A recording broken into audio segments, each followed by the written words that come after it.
ఉన్న బంగారాన్ని విడిపించి ఆ రోజు ఆన్లైన్ రేటుకే మేము కొంటాం. Sharma gold company.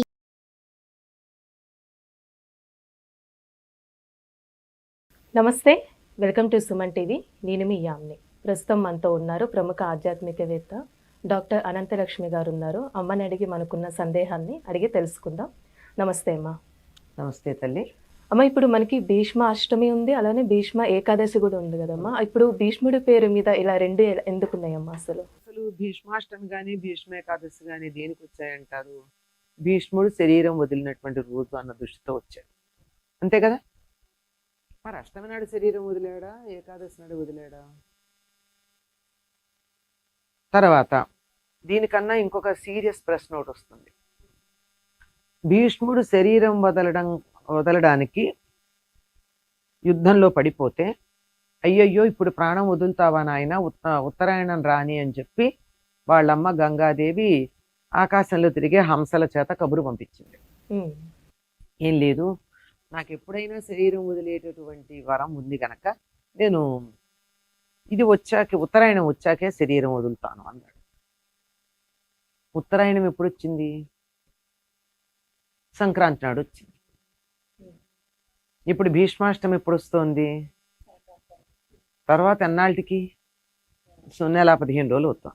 దరిదాపుల్లో జనవరి 15 అయితే ఇది ఫిబ్రవరి 17, అంటే నెల. ఇన్నాళ్ళు ఎందుకు తేడా వచ్చింది? ఇన్నాళ్ళు ఎదురు చూసాడా వచ్చాక కూడా, ఉత్తరాయణం వచ్చాక కూడా? అంటే తిథులు మనం ఈనాడు అనుకునే తేదీలు రెండిటికి తేడా ఉందనుకుంటున్నాం కదా. ఒకే తిథి ఒకే రోజు అన్ని సంవత్సరాలు రాదు. మనం పాటించేటటువంటి సౌరమానానికి చాంద్రమానానికి తేడా ఉంది. ఈ రెండింటి సమన్వయం ఇప్పుడు కుదరలేదు. 5300 చిల్లర సంవత్సరాల క్రితం జరిగినటువంటి భారత యుద్ధం జరిగినటువంటి సమయంలో, అంటే కురుక్షేత్రం జరిగినటువంటి సమయంలో రథసప్తమి అని మనం అనేటటువంటి మాఘశుద్ధ సప్తమి ఏదైతే ఉందో ఆనాడే, అది కూడా సూర్యుడికి సంబంధించింది అన్నాం కదా, ఆనాడే సంక్రమణం జరిగి ఆ మర్నాడు భీష్ముడు శరీరం వదిలిపెట్టుంటాడు. ఎందుకంటే ఉత్తరాయణ పుణ్యకాలం వచ్చింది కనుక తాతగారు శరీరం వదిలిపెట్టేటటువంటి పరిస్థితి ఉంది. ఎందుకంటే అందుకోసం ఎదురు చూస్తున్నాడని తెలుసు కనుక మనం దానికి తగిన ఏర్పాట్లు చేసుకోవాలని చెప్పి ధర్మరాజు తమ్ముళ్ళతో చెప్పడం వింటాం మనం, అని భారతంలో ఉంది. అంటే ఆ ముందు రోజు ఉత్తరాయణం అయ్యి ఉండాలి, వచ్చి ఉండాలి. ఆ తరువాత రోజు ఉత్తరాయణ పుణ్యకాలమైన మరుసటి రోజు అష్టమి అయి ఉండాలి. అంటే రథసప్తమి కూడా సౌర సంబంధమైన, అంటే సూర్య సంబంధమైనటువంటి పండగగానే చెప్పుకున్నాం కదా. ఇది కారణం అయి ఉండవచ్చు. ఎందుకంటే మారిపోతూ ఉంటాయి. ఈ చాంద్రమానానికి 28 రోజులే నెలకి, సౌరమానానికి 30 రోజులు కనుక దీనికి దానికి మధ్య సమన్వయం జరిగేటప్పుడు వెనక ముందు అవుతాయని గుర్తుపెట్టుకున్నట్టయితే, ఇక అష్టమి నాడు ఆయన శరీరం వదిలాడు, భీష్మాష్టమి. మరి ఏకాదశి ఏమిటి అంటే, ఆయన 5 రోజులు 5 ప్రాణాలని 5 రోజులు రోజుకొకటి చొప్పున వదిలిపెట్టాడు అంటారు. అది అంత సమంజసంగా నాకు అనిపించలా, కానీ క్రమం మాత్రం అది. మొట్టమొదట శరీరంలో నుంచి ప్రాణోత్క్రమణ జరిగేటటువంటి సమయంలో ఒక్కొక్క ఇంద్రియం పనిచేయడం మానేస్తుంది.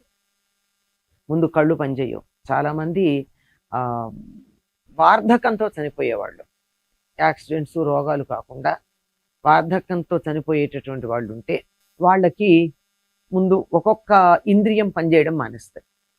అంటే కళ్ళు కనపట్టలేదు, మనం మాట్లాడుతుంటే కూడా చెవులు వినపడడం లేదు, ముట్టుకుంటే స్పర్శ తెలియడం లేదు. ఇలా వస్తుంది వరుసగా కనుతో మొదలవుతుంది. పంచప్రాణాలని ఒక్కొక్క రోజున ఒక్కొక్కటిగా ఆయన సప్తమి నుండి పూర్ణిమ దాకా వదిలిపెట్టాడు అని ఒక అన్వయం చెప్తారు.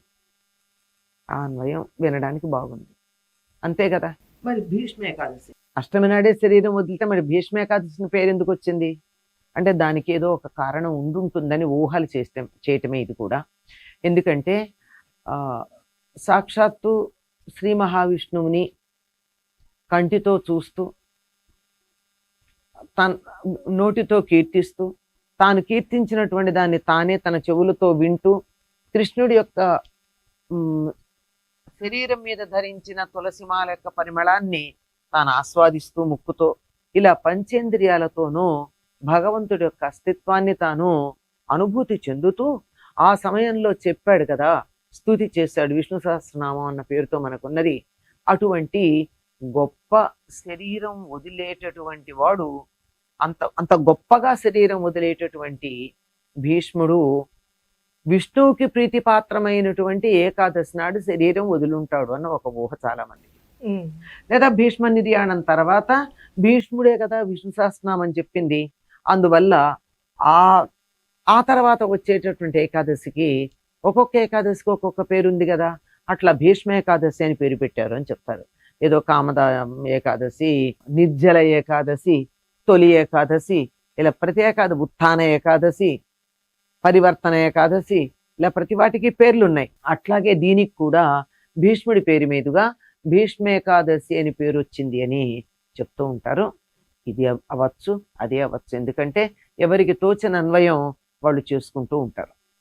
ఇక ఆనాడు ఏం చేయాలి అంటే, ఆనాడు పితృతర్పణాలు ఇవ్వాలి. తల్లిదండ్రులకి తద్దినాలు పెట్టే వాళ్ళు ఎవరైతే ఉన్నారో శ్రాద్ధాలు, వాళ్ళ ఆ రోజు వాళ్ళ తల్లిదండ్రులకు శ్రాద్ధం పెట్టాలి. భీష్మాష్టమి రోజు వాళ్ళకి అలా పిండ ప్రదానాలు చేయాలి. చేసేటప్పుడు భీష్ముడికి కూడా చేయాలి. భీష్ముడికి ఎవరైతే ఈ విధంగా తర్పణాలు ఇస్తారో వాళ్ళకి సంతానం లేకపోతే తప్పనిసరిగా మళ్ళీ భీష్మ ఏకాదశికి సంతానంతో ఉంటారు వాళ్ళు. ఈనాడు భీష్మాష్టమి నాడు ఆయనకి భీష్ముడికి తర్పణాలు ఇస్తే నాకు ఎప్పుడు చమత్కారంగా అనిపిస్తుంది. ఆయనకి సంసారము పిల్లలు లేరు గనక పిల్లలు కొనసాగాలి అనేటటువంటి సదుద్దేశంతో ఆనాడు చేసే కార్యక్రమానికి సంతానం కలిగేటటువంటి ఒక చక్కని ఏర్పాటు చేశాడేమో అని నా మనసుకు నాకు తోచినటువంటి మాట అనుకోండి. అంతేకాకుండా పూరి జగన్నాథ్లో ఈనాడు ఆయనకి శ్రీకృష్ణుల వారు స్వయంగా శ్రాద్ధ కర్మ నిర్వహిస్తారు. భీష్ముడు అదృష్టం చూడండి, ఈయనకి ఉత్తర క్రియలు నిర్వర్తించడానికి కొడుకులు లేరు. పెళ్ళే చేసుకోలేదు కదా, కొడుకులు లేరు. మరి ఆయనకి ఔద్వదైహిక క్రియలు ఎవరు చేస్తారు? ఆలోచించాల్సిందే కదా. లోకంలో ఈనాటికి అందరూ ఇచ్చేస్తారు. ఈవెన్ టుడే భీష్ముడు ఎంత గొప్ప త్యాగం చేశాడంటే, తండ్రి కోసం నేను పెళ్ళే చేసుకోనని భీష్మించు కూర్చున్నాడు కదా. అప్పటి వరకు ఆయన పేరు దేవవ్రతుడు కనుక అటువంటి తండ్రి కోసం స్వసుఖం త్యాగం చేసినటువంటి వాడు, ఆ కారణంగా త్యాగం చేసిన దానికి ఫలితంగా సంతానం లేదు. సంతానం లేని కారణంగా ఊర్ధ్వలోకాలకు వెళ్ళడానికి శ్రాద్ధక్రియలు చేసేవాళ్ళు లేక వీలు కాకుండా పోయింది. కనుక అందరూ ప్రతి సంవత్సరం భీష్ముడికి తర్పణాలు ఇవ్వాలి అని చెప్పి ఒక ఏర్పాటు జరిగింది. అందువల్ల భీష్మ ఏకాదశి నాడు తల్లిదండ్రులకి తర్పణాలు ఇచ్చే అధికారం ఉన్న వాళ్ళందరూ తప్పనిసరిగా తర్పణాలు ఇవ్వండి. కొంచెం ఓపిక ఉండి మేము శ్రాద్ధమే పెడతాము అంటే తప్పనిసరిగా పెట్టచ్చండి. అటువంటి పరమ పవిత్రమైనటువంటి రోజు భీష్మ ఏకాదశి. అంతకుముందు తర్పణాలు ఇచ్చేటటువంటి రోజు భీష్మ అష్టమి. చాలా చక్కగా తెలియజేశారమ్మా, ధన్యవాదాలు.